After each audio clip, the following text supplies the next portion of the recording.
काम भी करना है और प्रभु को याद भी करना है। अकर्मण्य होकर व्यक्ति भजन भी नहीं कर सकता। अरे भजन करने के लिए भी तो कर्म करना पड़ेगा ना, माला तो हाथ में लेनी पड़ेगी ना, ये भी तो कर्म है। अकर्मण्य होकर तो व्यक्ति कुछ कर ही नहीं सकता। यदि संसार में आए हो तो कुछ ना कुछ करना ही पड़ेगा। तो इससे अच्छा कि हम कर्म भी करें, प्रभु का स्मरण भी करें, दोनों कार्य हम एक साथ करें तो फिर बहुत आनंद आएगा। यही बात तो प्रभु ने अर्जुन जी को कही ना गीता में। अर्जुन को भगवान कहते हैं कि अर्जुन तू युद्ध भी कर और मेरा स्मरण भी कर।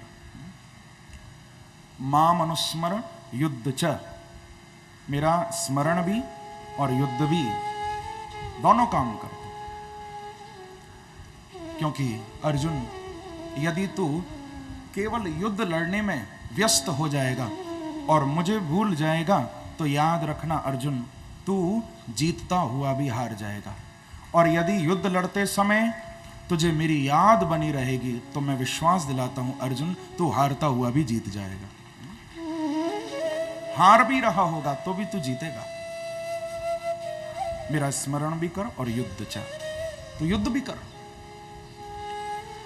प्रेम से कहो श्री राधा।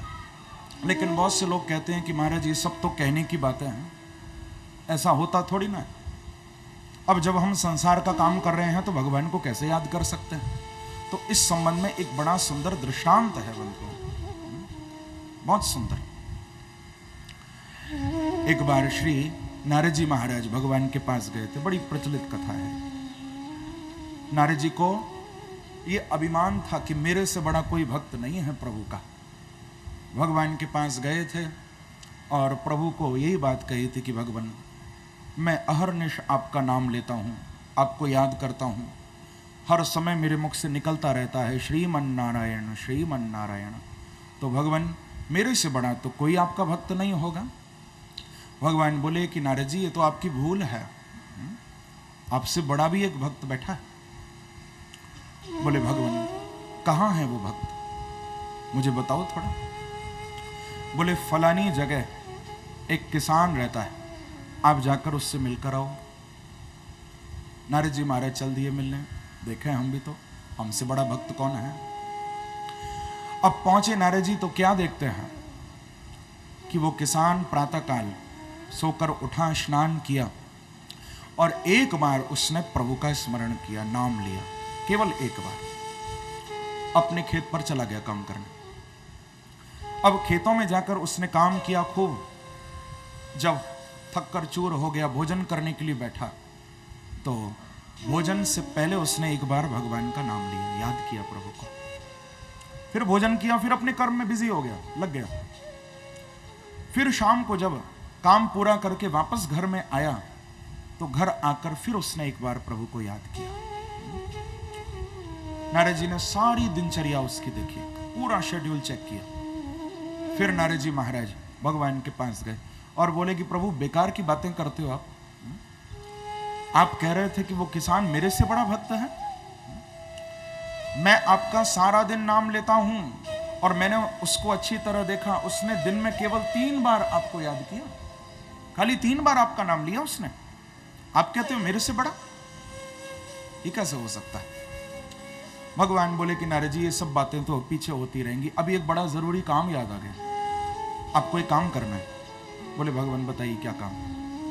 प्रभु ने एक तेल से भरा हुआ कटोरा नारद जी को दिया और कहा कि नारद जी बस ये कटोरा लेकर जाओ और पृथ्वी की एक परिक्रमा लगाकर मेरे पास आओ, मेरे लिए इतना कर दो बस।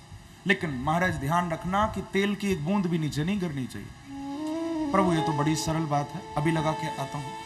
घूमने की तो मुझे वैसे भी बड़ी आदत है, नारद जी तो हर समय घूमते ही रहते हैं ना। न भवेद ब्रह्मता पदम, दक्ष का शाप है, एक जगह टिक नहीं सकते, घूमते रहते हैं।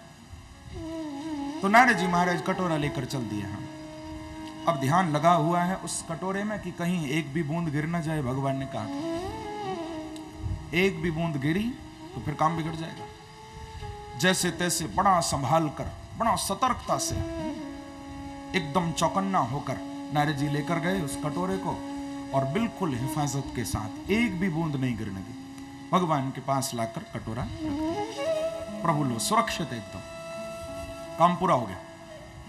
भगवान बोले कि नारद जी बहुत अच्छा किया, काम तो आपने पूरा कर दिया बिल्कुल, लेकिन आप ये बताइए नारद जी कि इस काम को पूरा करने के मध्य में उतनी अवधि में आपने मेरा नाम कितनी बार लिया, आपने मुझे याद कितनी बार किया, ये बताइए।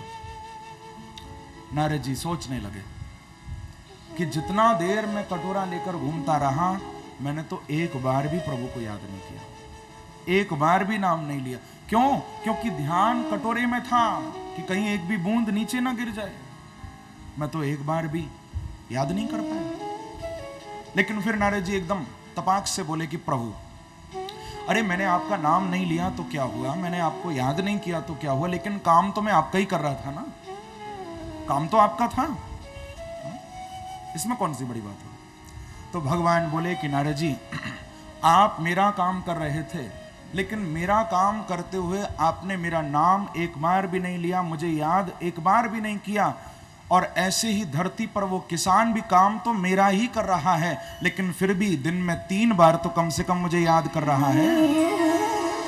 काम तो मेरा ही है ना, संसार को चलाना किसका काम है? यदि वो खेती ना करे तो फिर कैसे संसार आगे चले?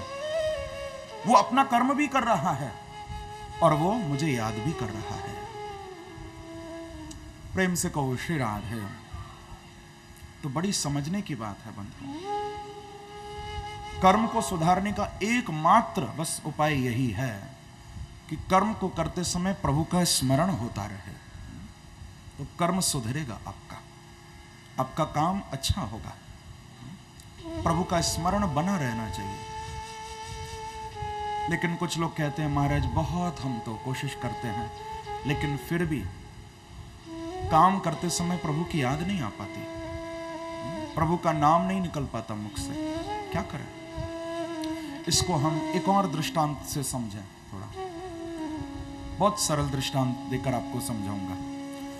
जैसे आपने देखा कोई व्यक्ति वो अभी टाइपिंग सीखना शुरू कर रहा है, वो टाइपराइटर के सामने बैठा है और टाइपिंग सीख रहा है। अब उसको कुछ मैटर दिया गया कि आपको ये टाइप करना। अब उसने अभी अभी टाइपिंग शुरू की है, उसको आता नहीं है टाइप करना, तो वो एक बार तो उस मैटर को देखेगा और फिर दूसरी बार कीबोर्ड को देखेगा और देखकर एक एक अक्षर टाइप करेगा। क्यों? अभी उसे याद नहीं है कहाँ पर क्या लिखा हुआ है कीबोर्ड में। तो एक बार मैटर देखेगा और एक बार टाइप करेगा। लेकिन जब उसको सारे अक्षर याद हो जाएंगे कि यहाँ पर ये है वहाँ पर वो है, तो फिर उसको केवल मैटर ही देखना है, इधर टाइपिंग चलती रहेगी। हाँ, प्रेम से कहो श्री राधे। फिर टाइपराइटर को देखने की जरूरत नहीं है, कीबोर्ड को देखने की जरूरत नहीं है, फिर बस मैटर देखना है और टाइप होता जाएगा अपने आप। बस ऐसे ही बंधुओं, जब आप भजन शुरू करोगे तो थोड़े दिन आपको ये दिक्कत आएगी, थोड़े दिन ऐसा लगेगा कि हाँ कभी भगवान को याद करते हैं तो काम नहीं हो पाता, काम करते हैं तो भगवान की याद नहीं आ पाती। लेकिन जब करते रहोगे तो ऐसा अभ्यास अपने आप हो जाएगा कि काम तुम संसार में करोगे और याद भगवान की ही आएगी। दृष्टि प्रभु की ओर रहेगी और काम अपने आप होते रहेंगे। प्रेम से कहो श्री राधे। प्रभु का स्मरण भी करो, काम भी करो। एक राजा हुए हैं मध्य प्रदेश के, श्री रघुराज सिंह जी, बहुत अच्छे राजा थे। इन्होंने तो 4 नौकर अपने आसपास इसीलिए रखे हुए थे, वो चारों नौकर, उनकी यही ड्यूटी थी कि एक एक करके वो चारों बोलते रहते थे, श्री राम भजो बड़ी देर हुई, श्री राम भजो बड़ी देर हुई। उन चारों का यही काम था। राजा जब दरबार में आते थे और मंत्रियों के साथ बिजी हो जाते थे कामकाज में, तो वो नौकर पीछे से आवाज लगाता था, श्री राम भजो बड़ी देर भई। तुरंत राजा श्री राम जय राम, श्री राम जय राम। सोते सोते भी नौकरों को आज्ञा दे रखी थी कि नींद में भी बोलते रहा करो। बाहर खड़े होकर राजा जब सोते थे, नौकर बाहर से आवाज लगाया करते थे, श्री राम भजो, बड़ी देर भई। तो नींद में भी श्री राम जय राम, श्री राम जय। प्रभु का स्मरण बना रहे हमेशा, भगवान को हम भूलें ना। यही है बंधुओं वास्तव में कर्म को सुधारने का एकमात्र उपाय।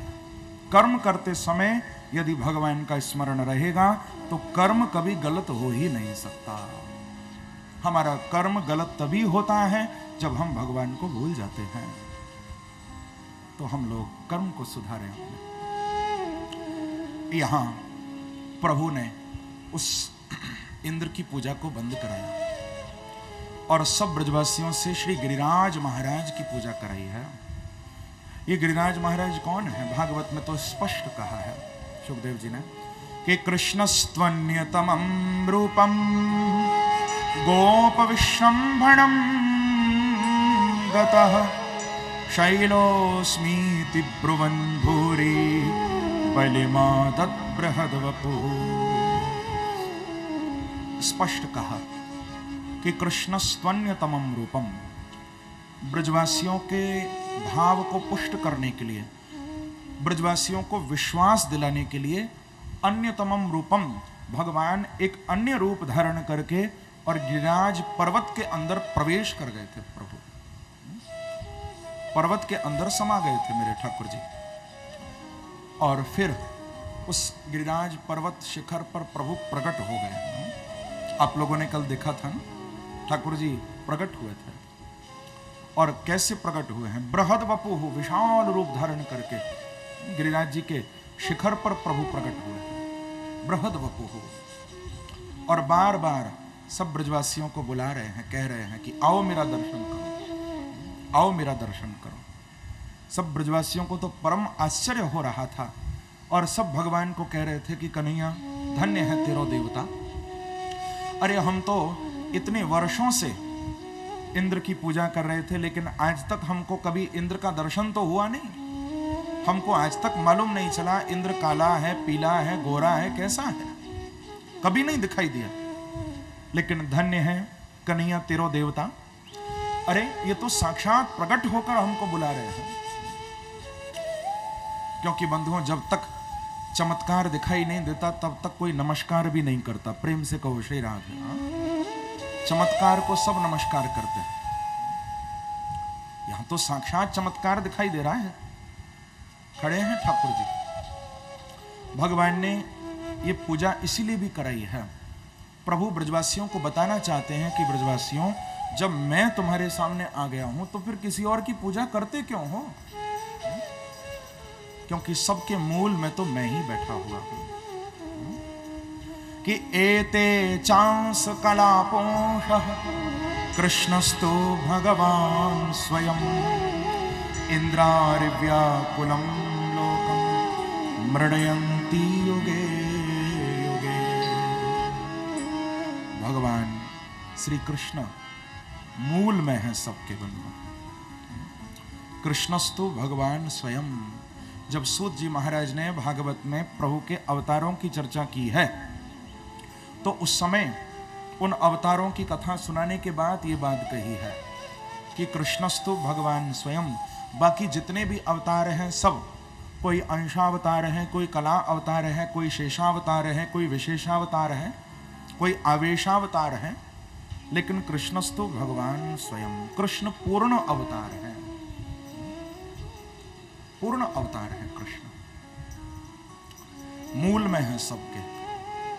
बंधुओं जैसे कि एक वृक्ष होता है, आप उस वृक्ष के पत्तों को खूब पानी देते रहो, डालियों को खूब पानी देते रहो और उसकी जड़ में पानी न डालो तो इससे क्या फायदा होगा? वृक्ष सूख जाएगा। वृक्ष हरा भरा तभी रहता है जब हम उसकी मूल में, उसकी जड़ में पानी डालते हैं। तो जितने भी देवी देवता हैं सब, कोई वृक्ष हैं, कोई डाली हैं, कोई पत्ते हैं, लेकिन सबके मूल में तो हमारे बांके बिहारी बैठे हुए हैं। विष्णोर मूलम ही देवानाम। ठाकुर जी मूल में है। और आकाशात पतितम तोयम यथा गच्छति सागरे सर्वदेव नमस्कारो केशवम प्रति गच्छति। जैसे वर्षा में जल जब गिरता है आकाश से, तो वर्षा का वो जल किसी न किसी रूप से किसी नदी में मिल जाता है, और फिर नदी के बाद वो सीधे कहाँ पहुंचता है? सागर में पहुंच जाता है। ऐसे ही बंधुओं, आप किसी को भी, किसी भी देवता को प्रणाम करोगे तो अंत में वो प्रणाम हमारे बांके बिहारी को ही पहुंचेगी, क्योंकि मूल में है प्रभु। केशवम प्रति गच्छति, सबको किया हुआ प्रणाम भगवान को ही, कृष्ण को ही पहुंचता है। प्रभु मूल में बैठे हुए हैं। सब भगवान कृष्ण का ही रूप है बंधुओं। जितने भी देवता हैं, सुप्रीम पावर हमारे बांके बिहारी हैं, श्री कृष्ण हैं। इस संबंध में एक प्रसंग आता है, प्रेम से कहो श्री राम, कि जगन्नाथपुरी में एक बार एक भक्त, उसने जब जगन्नाथ जी का दर्शन किया पुरी जाकर, तो दर्शन करके उसके मन में ही भाव उठा कि मैं जगन्नाथ जी के लिए, ठाकुर जी के लिए सुंदर आभूषण बनवाऊंगा, सुंदर आभूषण इनको धारण करवाऊंगा। ऐसा उसने सोचा और सोचकर बाहर आया। वो एक ज्वेलर्स की दुकान पर गया, एक सुनार की दुकान पर गया।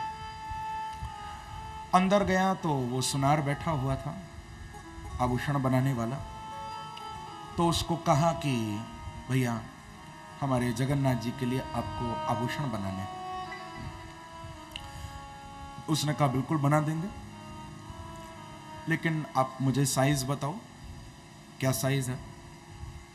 तो उस भक्त ने कहा कि उसके लिए तो आपको चलना पड़ेगा, आप खुद चल के दर्शन करो, देखो, और फिर जैसा आपको लगे वैसे आभूषण आप बना देना।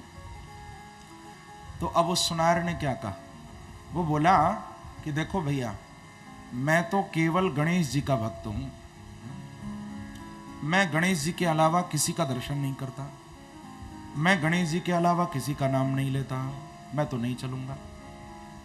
आपको नाप लाना हो तो आप कैसे भी लेकर आओ, मैं नहीं जाऊंगा। अब भक्त बड़ा परेशान, कैसे नाप लेकर आऊं? अगर ये चलता तो अच्छी तरह देखकर और सुंदर आभूषण बना देता, ठाकुर जी का साइज लेकर। भक्त बड़ा परेशान हो गया। तो उसने कहा कि भैया ठीक है, आप दर्शन नहीं करना चाहते ना जगन्नाथ जी का? बोले हाँ, हम तो केवल अपने गणपति बप्पा का, गणेश जी महाराज का दर्शन करते हैं। अच्छा, अब भक्त तो जानता है कि गणेश जी और जगन्नाथ जी कोई अलग थोड़ी ना, मैंने उस दिन भी बताया था ना आप लोगों को, एक ही है। भक्त ने कहा कि चलो ऐसी बात है तो फिर एक काम करते हैं, आप मेरे साथ चलो, मैं आपकी आंखों पर पट्टी बांध दूंगा, आप अंदर चलना और ठाकुर जी को छू कर, स्पर्श करके आप साइज ले लेना, नाप ले लेना, दर्शन मत करना, ठीक है? ये बात जब सुनी तो वो सुनार तैयार हो गया, ठीक है, हम देखेंगे नहीं, हमारी आंखों पर पट्टी बांध देना, हम छू खरी स्पर्श करके ही साइज ले लेंगे। अब पट्टी बांध दी आंखों पर, लेकर अंदर जगन्नाथ जी के सामने पहुंचे। अब हमारे ठाकुर जी तो बड़े नटखट हैं, लीला न करें कैसे हो सकता है? हा? भक्त ने कहा कि सामने ही मेरे प्रभु हैं, आओ। हाथ पकड़ के आगे ले गए, बोले ये रहे मेरे ठाकुर जी, मेरे प्रभु जगन्नाथ, आप स्पर्श करो और नाप ले लो। अब नाप लेने के लिए बंधुओं, जैसे ही उसने हाथ आगे बढ़ाए और स्पर्श किया जगन्नाथ जी का, तो उसको ऐसा अनुभव हुआ मानो लंबोदरम, बहुत लंबा चौड़ा पेट है। उसने कहा कि ऐसा साइज तो मेरे श्री गणेश जी महाराज का, लंबोदरम एकदम। तुरंत पट्टी हटाई आंखों से, देखा तो जगन्नाथ जी खड़े हुए हैं। फिर आंखें मूंद ली उसने, बंद कर ली आंखें कि मेरे से शायद भूल हो गई होगी। फिर उसने हाथ आगे बढ़ाए और थोड़ा ऊपर हाथ लेकर गया, तो अब की बार उसको लंबी सूंड दिखाई दी। अनुभव में हुआ कि मानो कोई लंबी सी सूंड इनके मुंह पर है। घबरा गया एकदम कि ये मैं क्या देखा। आंखें खोली तो ठाकुर जी वैसे के वैसे ही मुस्कुरा रहे हैं। बड़ा चक्कर में पड़ गया। आंख मूंदे तो गणेश जी, आंख खोले तो जगन्नाथ जी, बहुत चक्कर में पड़ गया। उसी समय बंधुओं, जगन्नाथ जी के मुख से शब्द निकले कि भैया तू गणेश जी में और मुझ में अंतर क्यों समझता है? मैं और तेरे गणेश जी हम एक ही तो रूप हैं। गणेश जी मेरी ही तो शक्ति हैं। और उसी समय जगन्नाथ जी के अंदर साक्षात गणेश जी महाराज का दर्शन उसको होने लगा। प्रेम से कहो श्री राधे। बंधुओं, यदि हम किसी देवता का अपमान करके और किसी देवता की पूजा कर रहे हैं तो बस यही समझो पूजा तुम्हारी नष्ट हो गई, खत्म हो गई एकदम। बिल्कुल पक्की बात है। माना कि मूल में भगवान कृष्ण है, लेकिन इसका मतलब यह नहीं कि आप उनका अपमान करके किसी और की पूजा करो या कृष्ण की पूजा करो और किसी और देवता का अपमान करो। नहीं, आपके जो इष्ट हैं उन इष्ट की पूजा करो, लेकिन उसके साथ साथ प्रणाम सबको करो। प्रेम से कहो श्री राधे। तो बंधुओं, कहने का अभिप्राय कि मूल में तो भगवान कृष्ण ही हैं। और बहुत से लोग ऐसे भी होते हैं जो भगवान कृष्ण और राम में भी अंतर करने लग जाते हैं। आप ये मत समझना कि मैं कह रहा हूं कि मूल में भगवान कृष्ण है तो शायद राम कृष्ण से छोटे होंगे। नहीं, राम और कृष्ण ये दोनों ही पूर्ण अवतार हैं, पूर्ण अवतार। दोनों में कोई अंतर नहीं है, दोनों एक ही हैं, राम और कृष्ण। जो व्यक्ति दोनों में अंतर करता है वो तो बहुत बड़ा पापी है। भगवान राम और कृष्ण दोनों एक हैं बंधु, तिल भर का भी अंतर नहीं है दोनों में। कुछ लोग कहते हैं कि कृष्ण 16 कला अवतारी हैं और भगवान राम तो 12 कला अवतारी हैं, यानी छोटे हैं। नहीं नहीं, मैं तो ये कहूंगा बंधुओं कि जो व्यक्ति भगवान की कलाओं की गिनती करता है वही सबसे बड़ा अपराधी है। अरे हम जैसा जीव, ये साधारण सा जीव, क्या भगवान की कलाओं का, भगवान के गुणों का कोई पार पा सकता है, वर्णन कर सकता है? हम लोग यदि भगवान में गुण देखने लगें कि उनमें तो इतने गुण हैं, उनमें इतने गुण हैं, तो हम तो पापी हैं। क्योंकि भगवान के अंदर तो अनंत गुण हैं, केवल 12 या 16 नहीं हैं, अनंत गुण है प्रभु में। तो ये प्रसंग है बड़ा प्रसिद्ध कि जिस समय गोस्वामी श्री तुलसीदास जी महाराज जब हमारे बांके बिहारी जी का दर्शन करने आए थे वृंदावन में, गोस्वामी जी जब आए थे, ठाकुर जी के सामने जब खड़े हुए थे, प्रणाम कर रहे थे, तो उसी समय वहां पर एक परशुराम नाम के संत भी खड़े हुए थे मंदिर में।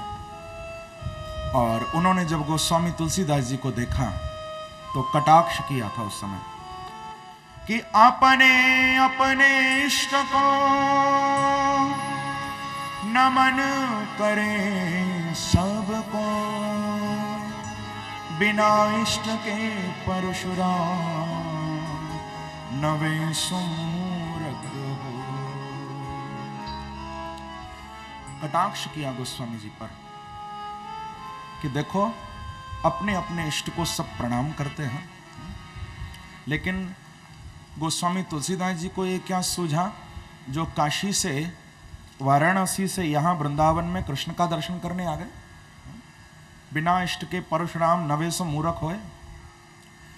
ये बात जब गोस्वामी जी ने सुनी मुस्कुराने लगे और बांके बिहारी को, ठाकुर जी को कहा कि प्रभु आज आपका ही भक्त आप में और राम में अंतर कर रहा है, लेकिन मैं तो कोई अंतर नहीं समझता, राम और श्याम दोनों एक है मेरे लिए। तो गोस्वामी जी ने ये प्रार्थना प्रभु से की है। कहा था भगवान को कि कहाँ छवि बरनो आपकी, भले बिराजे नाथ, तुलसी मस्तक नवत है, धनुष बाण ल्यो हाथ। कहा था प्रभु को कि प्रभु आज थोड़ा कमाल दिखा दो ना आप, मैं तो आपको प्रणाम कर ही रहा हूं। देखो गोस्वामी जी ने ऐसा नहीं कहा कि तुलसी मस्तक जब नवे धनुष बाण ले हाथ, ये नहीं कहा कि आप धनुष बाण जब लोगे तभी मैं आपको प्रणाम करूंगा, नहीं। उन्होंने कहा कि तुलसी मस्तक नवत है, प्रभु मैं तो आपको प्रणाम कर ही रहा हूं, लेकिन आप थोड़ा राम बन के दर्शन दे दो ना, तो फिर तो कहना ही क्या, आपके भक्त का संशय भी दूर हो जाएगा, ऐसा निवेदन किया। अब हमारे बांके बिहारी को बंधुओं शाम से राम बनने में कितना देर लगती है, क्योंकि आप सब तो जानते हो कि भगवान राम के तो दो ही हथियार थे ना, एक तो धनुष और बाण तीर। ऐसे ही हमारे बांके बिहारी के भी दो ही हथियार हैं, एक तो है लकुट लाठी और दूसरा हथियार है वंशी। प्रेम से कहो श्री राधे, दो ही हथियार हैं। तो आज राम बनने में ठाकुर जी को ज्यादा देर नहीं लगी। जैसे ही गोस्वामी जी ने प्रार्थना की तो बांके बिहारी ने झट अपनी लाठी उठाई और लाठी को मोड़ के बना लिया धनुष और अपनी वंशी का बना लिया तीर, और उसी समय ठाकुर जी राम बन गए। कि कित मुरली कित चंद्रिका कित सखियन को साथ, कित मुरली कित चंद्रिका कित सखियन को साथ, अपने जन के काज आज कृष्ण भय रघुनाथ। आज अपने भक्त के लिए ठाकुर जी शाम से राम बन गए हैं, खड़े हुए हैं प्रभु। राम बन के दर्शन दिया गोस्वामी जी को। तो कहने का अभिप्राय बंधुओं कि भगवान राम में और कृष्ण में कोई अंतर नहीं है, दोनों एक ही हैं। एक बार वृंदावन में गोस्वामी जी को किसी ने छेड़ा था। तुलसीदास जी को यह भी किसी ने कहा था कि महाराज हमारे कृष्ण तो 16 कला अवतारी हैं, आपके राम तो बस 12 कला अवतारी हैं। प्रेम से कहो श्री राधे। ऐसे कह के चिढ़ाया, थोड़ा छेड़ा, क्योंकि संतों को छेड़ते भी हैं बहुत लोग। कभी कभी तो यूं ही छेड़ देते हैं कि ये कुछ बोलें कुछ कहें, देखें इनको गुस्सा दिलाएं थोड़ा, ऐसे भी छेड़ते हैं कई लोग।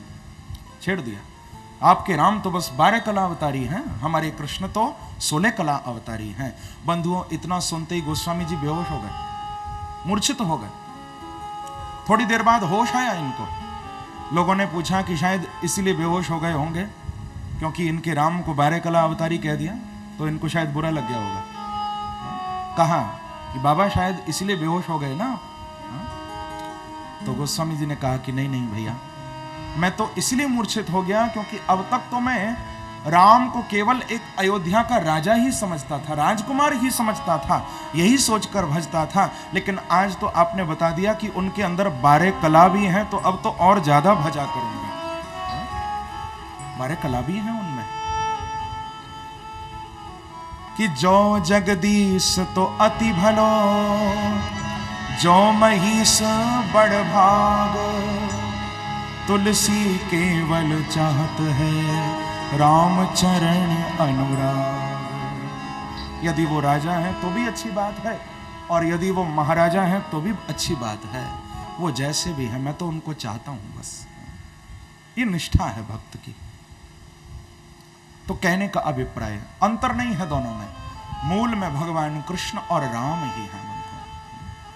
कृष्ण अवतार हुआ ही इसलिए है क्योंकि राम अवतार में जो कुछ मर्यादा थी ना, मर्यादा पुरुषोत्तम है प्रभु श्री राम, और मर्यादा के कारण जो कुछ काम प्रभु के अधूरे रह गए थे, बस उनको ही पूरा करने के लिए कृष्ण लीला हुई है, कृष्ण अवतार लिया है। दोनों में अंतर नहीं है, बिल्कुल भी एक है।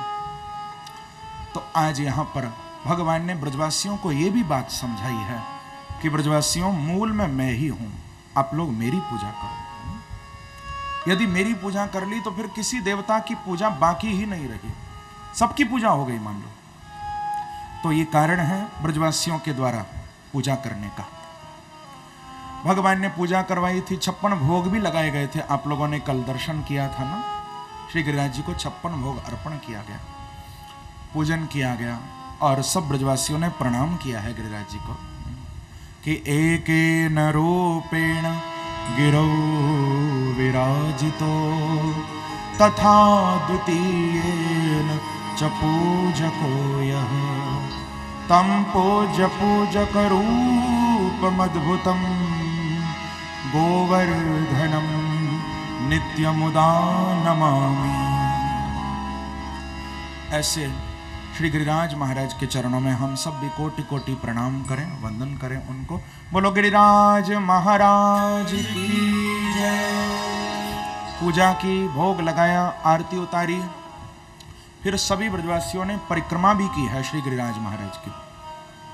परिक्रमा करने के बाद बंधुओं सबने प्रणाम करके अपने अपने घरों की राह ली, सब अपने अपने घरों में पधारे।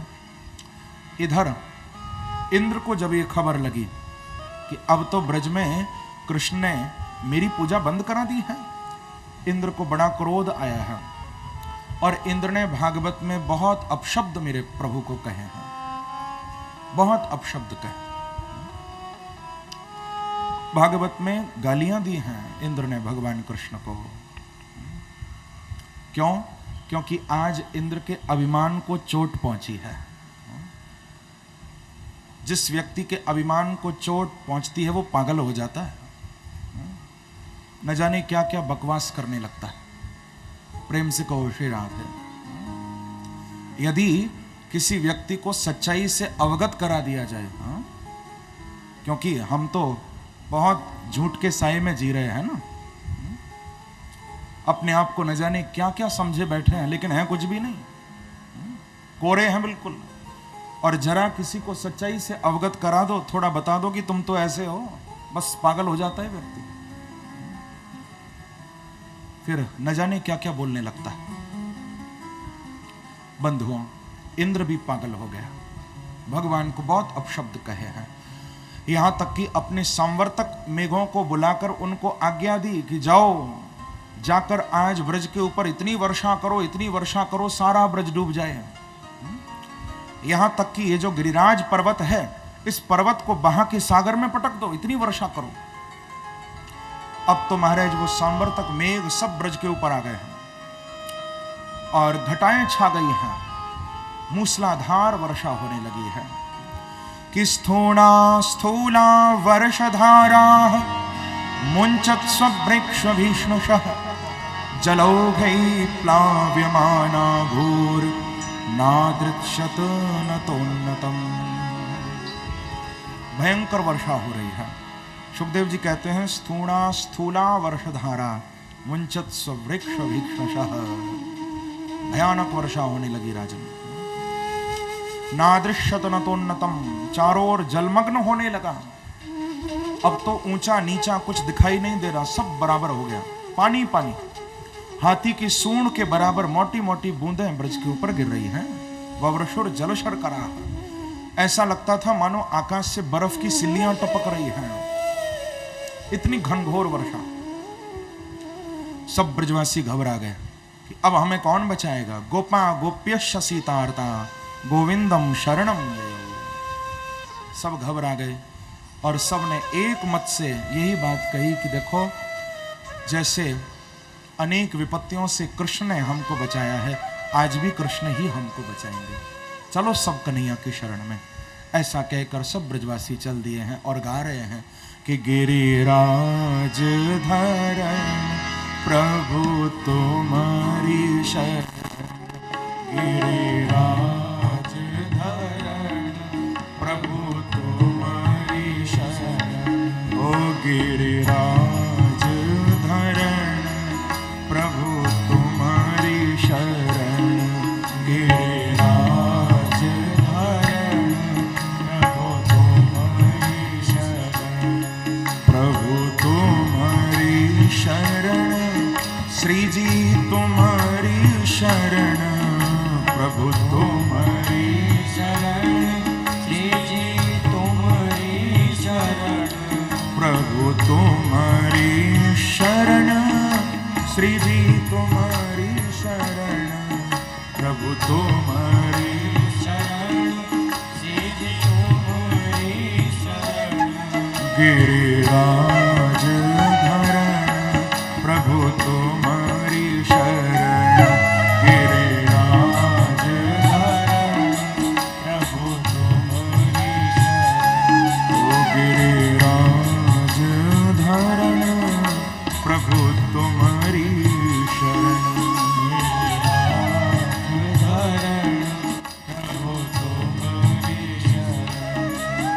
प्रभु तुम्हारी शरण, श्री जी तुम्हारी शरण, प्रभु तुम्हारी शरण, श्री जी तुम्हारी शरण, प्रभु तुम्हारी शरण, श्री जी तुम्हारी शरण, प्रभु तुम्हारी शरण, श्री जी तुम्हारी शरण, प्रभु तुम्हारी शरण, श्री जी तुम्हारी शरण, प्रभु तुम्हारी शरण, श्री जी तुम्हारी शरण, ओ प्रभु तुम्हारी शरण, श्री जी तुम्हारी शरण, प्रभु तुम्हारी शरण, श्री जी गाइए प्रेम से। तुम्हारी शरण, ओ गिरिराज धरण, प्रभु तुम्हारी शरण, ओ गिरिराज धरण, प्रभु तुम्हारी शरण, ओ गिरिराज धरण, प्रभु तुम्हारी शरण, गिरिराज धरण, प्रभु तुम्हारी शरण, प्रभु तुम्हारी शरण, श्री जी तुम्हारी शरण, प्रभु तुम्हारी शरण, श्री जी तुम्हारी शरण, प्रभु तुम्हारी शरण, श्री जी तुम्हारी शरण, प्रभु तुम्हारी शरण, श्री जी तुम्हारी शरण, ओ प्रभु तुम्हारी शरण, श्री जी तुम्हारी शरण, प्रभु तुम्हारी शरण, श्री जी तुम्हारी शरण, प्रभु तुम्हारी शरण, श्री जी तुम्हारी शरण, प्रभु तुम्हारी शरण, श्री जी तुम्हारी शरण, ओ प्रभु तुम्हारी शरण, श्री जी तुम्हारी शरण, प्रभु तुम्हारी शरण, श्री जी तुम्हारी शरण, ओ प्रभु तुम्हारी शरण, श्री जी तुम्हारी शरण, प्रभु तुम्हारी शरण, श्री जी गाइए प्रेम से। ओ गिरिराज धरण, प्रभु तुम्हारी शरण, गिरिराज धरण, प्रभु तुम्हारी शरण, ओ गिरिराज धरण, प्रभु तुम्हारी शरण, गिरिराज धरण, प्रभु तुम्हारी शरण, ऐसे नहीं, प्रेम से ताली की सेवा करते हो जाओ।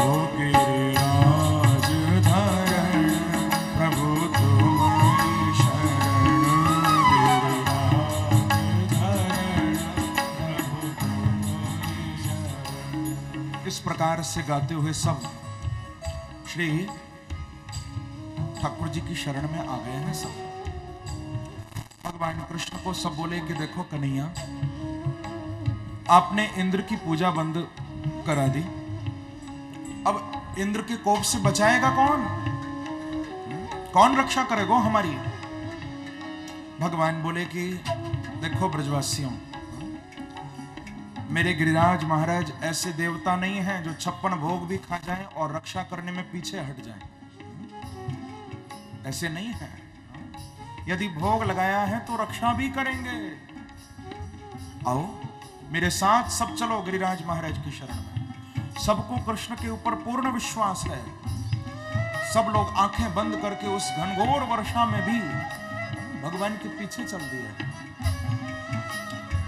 कोई भी ब्रजवासी बचा नहीं है, सब कृष्ण के पीछे जा रहे हैं, क्योंकि भरोसा है कि ये जहां लेकर जाएंगे हमको सुरक्षित ही वापस लाएंगे। विश्वास है भगवान पर। और बंधुओं याद रखना, फेथ परफॉर्म्स मिरेकल्स। विश्वास से ही चमत्कार दिखाई देते हैं। जब तक भरोसा न हो, विश्वास न हो, तब तक चमत्कार नहीं दिखाई देगा। And worries end where faith begins. जहां विश्वास आगे बढ़ता है, चिंता पीछे हटती जाती है। विश्वास जब आगे आएगा, चिंता पीछे जाएंगी सारी। भरोसा है कृष्ण पर, सब पीछे पीछे जा रहे हैं। भगवान सबको लेकर गिरिराज पर्वत के नीचे, आज भी वहां पर जो पैठण गांव है वहीं पर गए हैं, और नीचे जाकर गिरिराज जी के सब ब्रजवासी जब तक प्रभु की इस लीला को समझ पाते, तब तक तो भगवान ने अपने बाम कर की कनिष्ठा उंगली के नख पर साक्षात गिरिराज महाराज को धारण कर लिया। पर गिरधारी भगवान की, श्री वृंदावन बिहारी लाल की जय जय श्री राधे। सब गिरिराज महाराज के नीचे हैं। भगवान बोले आओ सब पधारो, अपने अपने गौधन को लेकर सब इस पर्वत के नीचे आ जाओ, मैं तुम सबकी रक्षा करूंगा, चिंता मत करो तुम सब। गिरिराज धरण प्रभु तुम्हारी शरण,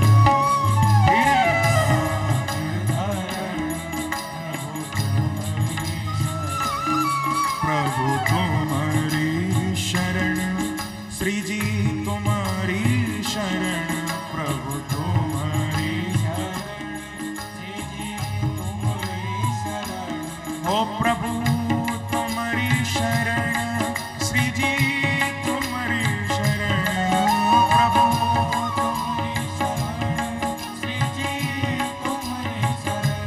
ओ प्रभु तुम्हारी शरण, श्री जी तुम्हारी शरण, प्रभु तुम्हारी शरण, श्री जी तुम्हारी शरण। ओ प्रभु तुम्हारी शरण, श्री जी तुम्हारी शरण, प्रभु तुम्हारी शरण, श्री जी तुम्हारी शरण। ओ प्रभु तुम्हारी शरण, श्री जी तुम्हारी शरण, प्रभु तुम्हारी शरण, श्री जी। तो भाई प्रेम से गिरिराज धरण प्रभु तुम्हारी शरण, गिरिराज धरण प्रभु तुम्हारी शरण। ओ गिरिराज धरण प्रभु तुम्हारी शरण, गिरिराज धरण प्रभु तुम्हारी शरण। आज इन ब्रजवासियों की रक्षा प्रभु ने क्यों की है? क्योंकि ब्रजवासियों ने कह दिया था कि भगवान अब आपका ही सहारा है केवल, बस आप ही हमारे अपने हो, और कोई इस संसार में अपना है ही नहीं। भगवान ने जब ये शब्द सुना था तो तस्मान मच्छरणम गोष्ठम मन्नाथम मत्परिग्रहम गोपाय स्वात्म योगेन सोयम में व्रत आहित। ठाकुर जी कहते हैं कि अब तो मत शरणम, ये सब मेरी शरण में आ गए हैं। मन्नाथम, अब इनका नाथ बस मैं ही हूं। इन्होंने कह दिया है कि प्रभु आप हमारे हो, तो भगवान कहते हैं कि सोयम में व्रत आहित, मेरा तो ये व्रत है, संकल्प है कि एक बार यदि कोई मेरी शरण में आ जाता है और कहता है कि प्रभु मैं आपका हूं, तो भगवान कहते हैं कि फिर मैं उसकी रक्षा करता ही हूं, मुझे करनी पड़ती है उसकी रक्षा। सोयम में व्रत आहित, ये व्रत है प्रभु का। और ये व्रत कब लिया था मेरे ठाकुर जी ने? राम अवतार में लिया था व्रत। ये व्रत जब विभीषण जी खड़े हैं प्रभु के सामने, तो उस समय सागर की शपथ खाकर प्रभु ने ये व्रत लिया है। सागर की सौगंध खाकर ठाकुर जी ने ये व्रत लिया है कि सक्रदेव प्रपन्नाय तवास्मीति च याचते अभयम सर्वभूतेभ्यो ददाम्येतद् व्रतम मम। भगवान कहते हैं कि सकृद एव, केवल एक बार कोई मेरे से आकर कह दे कि तवास्मी, प्रभु मैं आपका हूं, तव अस्मि, मैं आपका हूं, बस इतना कोई मेरे से आकर कह दे तो भगवान कहते हैं कि फिर मैं उसे सारे संसार से अभय कर देता हूं, मुक्त कर देता हूं संसार से। फिर उसको कोई डरा नहीं सकता, फिर मैं उसे अभय कर देता हूं। और केवल संसार से ही नहीं, भगवान कहते हैं फिर मैं उसे अपने आप से भी अभय कर देता हूं। फिर भगवान कहते हैं मेरा भी उसको डर नहीं रहता। इतने दयालु हैं ठाकुर जी। और इसका थोड़ा हम स्वाद चखें कि क्या ऐसा हुआ है? हाँ हुआ है। जब राम अवतार में ठाकुर जी विश्राम कर रहे हैं, वृक्ष के नीचे बैठे हैं प्रभु, तो उस समय गोस्वामी जी ने एक दृश्य बताया है कि ठाकुर जी तो पेड़ के नीचे बैठे हैं और बंदर ठाकुर जी के ऊपर डाली पर बैठे हुए हैं। उन वानरों को प्रभु ने इतना निर्भय कर दिया, क्योंकि वो शरण में आ गए हैं ना, तो इतना निर्भय कर दिया कि अब भगवान का भी डर नहीं है। बंदर ऊपर बैठे हैं, ठाकुर जी नीचे बैठे हैं। इतने दयालु बताओ और कौन हो सकते हैं? हम लोग तो यदि किसी पर दया भी करते हैं, कृपा भी करते हैं, कोई हमारे पास आए कि हमको उससे बचा लो, तो हम कहते हैं कि ठीक है मैं तुझे बचाऊंगा, मैं तेरी रक्षा करूंगा, लेकिन मैं उससे तो तुझे बचा लूंगा, लेकिन तू मेरे से डर के रहना थोड़ा। प्रेम से कहो श्री राधे। हम व्यक्ति की रक्षा तो करते हैं, लेकिन ये नहीं चाहते कि अब हमसे भी न डरे। ये तो सब चाहते हैं कि हमसे डर के रहे, लेकिन मेरे प्रभु तो इतने दयालु हैं कि जब वो कृपा करते हैं तो अपने आप से भी अभय कर देते हैं भगवान, कि अब मेरे से भी डरने की जरूरत नहीं है, मुक्त कर देते हैं प्रभु। एक बार भगवान की शरण में आकर तो देखो बंधुओं, एक बार कहकर तो देखो उनको, मैं कहाँ करता हूँ कि तुझसे न सुलझें तेरे उलझे हुए धंधे, तो मेरे बांके बिहारी पे छोड़ दे बंदे। तुझसे न सुलझें तेरे उलझे हुए धंधे, तो मेरे बांके बिहारी पे छोड़ दे बंदे। वही तेरी मुश्किल आसान करेंगे, वही तेरी मुश्किल आसान करेंगे, और जो तू न कर सका वो मेरे भगवान करेंगे, जरूर करेंगे। गिरिराज धारण प्रभु तुम्हारी शरण, गिरिराज धारण प्रभु तुम्हारी शरण, श्री जी तुम्हारी शरण, प्रभु तुम्हारी शरण, श्री जी तुम्हारी शरण, ओ प्रभु तुम्हारी शरण, श्री जी तुम्हारी शरण, प्रभु तुम्हारी शरण, श्री जी तुम्हारी शरण, ओ प्रभु तुम्हारी शरण, श्री जी तुम्हारी शरण, प्रभु तुम्हारी शरण, श्री जी तुम्हारी, ओ प्रभु तुम्हारी शरण, श्री जी तुम्हारी शरण, प्रभु तुम्हारी शरण, आइए प्रेम से जाओ।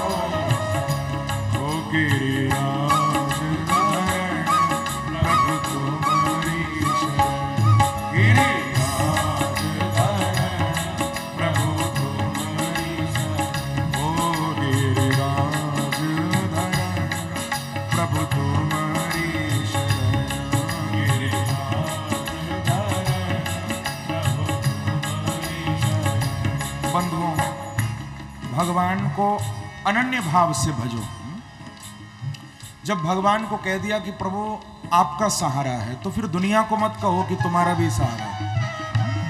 भगवान का सहारा यदि ले लिया तो फिर संसार का सहारा मत लेना, क्योंकि अन्याश्रयेण प्रपत्तिर बाधिता भवति। यदि आप भगवान की शरण में आने के बाद फिर औरों की भी शरण लेते रहोगे तो इससे शरणागति में बाधा आ जाएगी। तुम्हारी शरणागति फिर पूर्ण रूप से नहीं आगे बढ़ सकती। अन्याश्रयेण प्रपत्तिर बाधिता भवति। तो भगवान की शरण ले ली तो फिर किसी की शरण मत लो। हाँ, प्रभु के ही बन के रहना। इसको कहते हैं अनन्य भाव, न अन्य, कोई और नहीं, अनन्य भाव।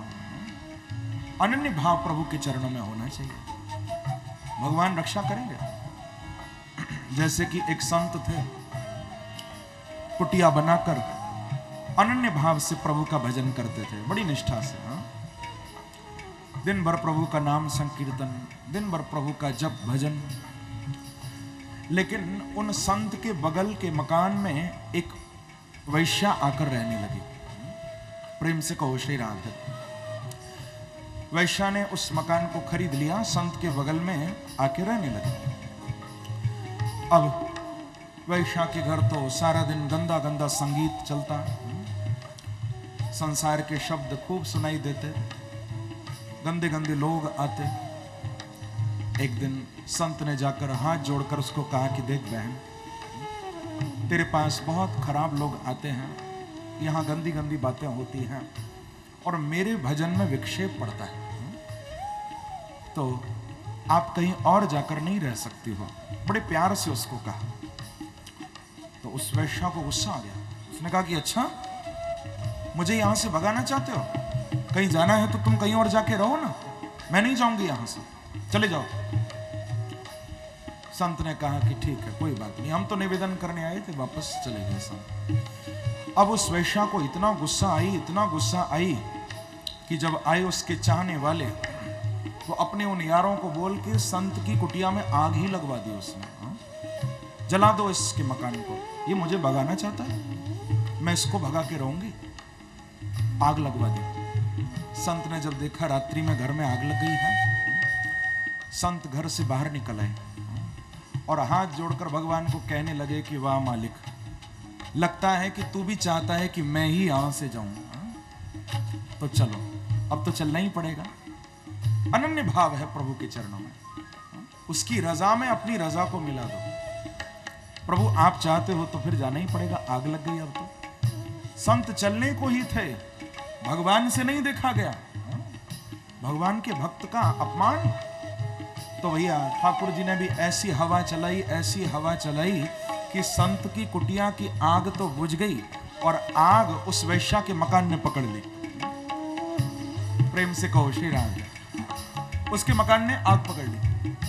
अब वो मकान से बाहर निकली, उसके सारे यार भी बाहर निकल आए, जोर जोर से चीख चीख कर हल्ला करने लगी सड़क पर कि देखो लोगों ने, इस संत ने, इस पाखंडी ने, इस ढोंगी ने मेरे मकान में आग लगा दी, इसने मेरे मकान को जला दिया।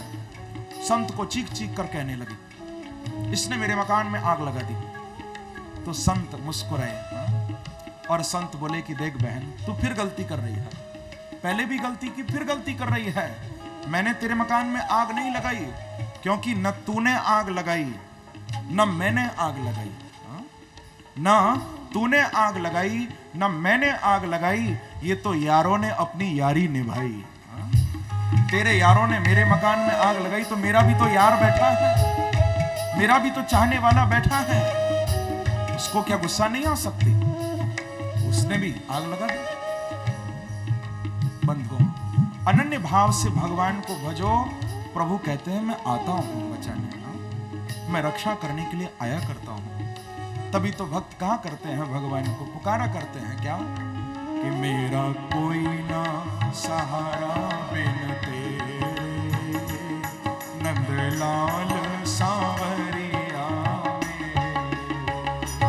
मेरा कोई ना सहारा बिन तेरे। कहिए प्रभु को,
मन से प्रभु को कहिए, हृदय से कहिए, मेरा कोई ना सहारा बिन तेरे, नंदलाल सांवरिया मेरे। मेरा कोई ना सहारा बिन तेरे, ओ नंदलाल सांवरिया मेरे। ओ मेरा कोई ना सहारा बिन तेरे, नंदलाल सांवरिया। ऐसे नहीं, दोनों हाथ उठाकर ताली की सेवा करते हुए प्रेम से।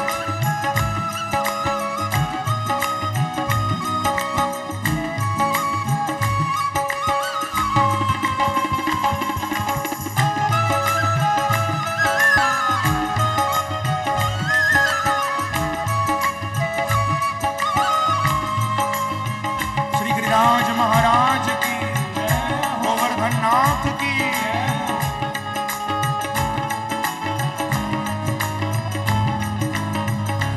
मेरा कोई ना सहारा बिन तेरे, ओ नंदलाल सांवरिया मेरे। मेरा कोई ना सहारा बिन तेरे, ओ नंदलाल सांवरिया मेरे। ओ नंदलाल सांवरिया मेरे, नंदलाल सांवरिया मेरे। ओ गोपाल सांवरिया मेरे, गोपाल सांवरिया मेरे। ओ नंदलाल सांवरिया मेरे,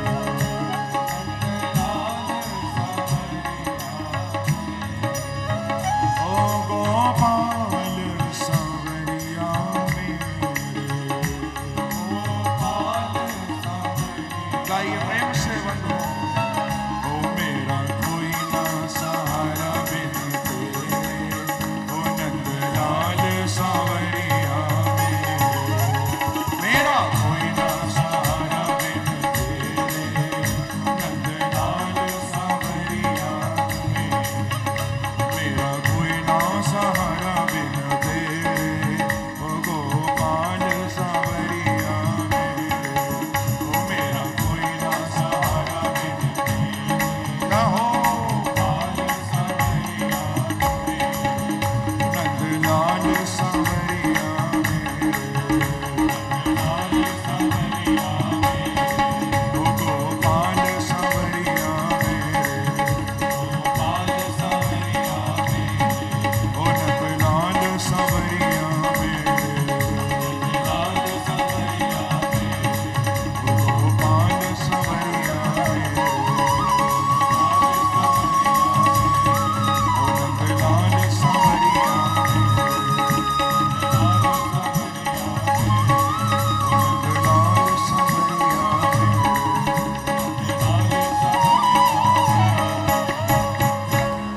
बोलो श्री वृंदावन बिहारी लाल की, श्री गिरिराज धरण की, श्री गिरिराज महाराज की जय जय श्री राधे। तो इस प्रकार से बंधुओं, सब ब्रजवासियों के प्राणों की रक्षा मेरे प्रभु ने की है। इत्युक्तैकेन हस्तेन कृत्वा गोवर्धनाचलम। प्रभु ने गिरिराज महाराज को धारण किया है। 7 कोस के गिरिराज महाराज थे और इस समय 7 वर्ष के ही श्री कृष्ण हैं, छोटे हैं बहुत अभी। ठाकुर जी ने 7 दिनों तक ही गिरिराज महाराज को धारण भी करके रखा। और कैसे? सुखदेव जी कहते हैं कि क्षुत्रिर्व्यथां सुखापेक्षां हित्वा तैर्व्रजवासिभिः वीक्षमाणो दधावत्रिं सप्ताहं नाचलत्पदा। हे परीक्षित, भगवान ने 7 दिनों तक भूखे प्यासे रहकर गिरिराज जी को उठाया है। कितने दयालु हैं प्रभु। प्रभु ने 7 दिन तक अन्न का दाना भी ग्रहण नहीं किया, जल का एक घूंट भी नहीं पिया प्रभु ने। इतने कृपालु हैं। यहां तक कि ना चलत पदार्थ, 7 दिनों तक प्रभु ने अपना चरण भी इधर से उधर नहीं हिलाया। एक आसन से प्रभु खड़े हुए हैं, एक ही मुद्रा में। जब 7 दिन निकल गए, वर्षा बंद हो गई, तो भगवान ने यथास्थान श्री गिरिराज महाराज को पुनः स्थापित किया और फिर से सब ब्रजवासियों ने गिरिराज जी को प्रणाम किया, भगवान कृष्ण को प्रणाम किया। आसमान साफ हो गया, बादल छट गए एकदम। सब अपने अपने घरों में पधारे हैं। इधर इंद्र को अपनी गलती पर बहुत पश्चाताप हुआ है, बड़ा पछतावा हुआ कि वास्तव में मैंने तो बहुत बड़ी गलती कर दी, मैंने भगवान की लीला में विघ्न डाल दिया, तो क्षमा मांगनी चाहिए। अपनी गलती का एहसास हुआ और इंद्र क्षमा मांगने के लिए आए हैं प्रभु के पास। भगवान श्री कृष्ण गिरिराज महाराज के ही नीचे खड़े हैं, गिरिराज की तलहटी में ही प्रभु खड़े हुए हैं और इंद्र आए हैं, लेकिन अकेले नहीं आए हैं इंद्र। श्री सुखदेव जी महाराज कहते हैं कि गोवर्धने धृते शैल आसाराद रक्षिते ब्रजे गोलोकादा व्रजत कृष्णम सुरभिः शक्र एवच। हे राजन, इंद्र अकेले नहीं आए थे, सुरभि शक्र एवच, इंद्र के साथ में कामधेनु गौ भी आई हैं, कामधेनु गौ को साथ लेकर आए हैं इंद्र।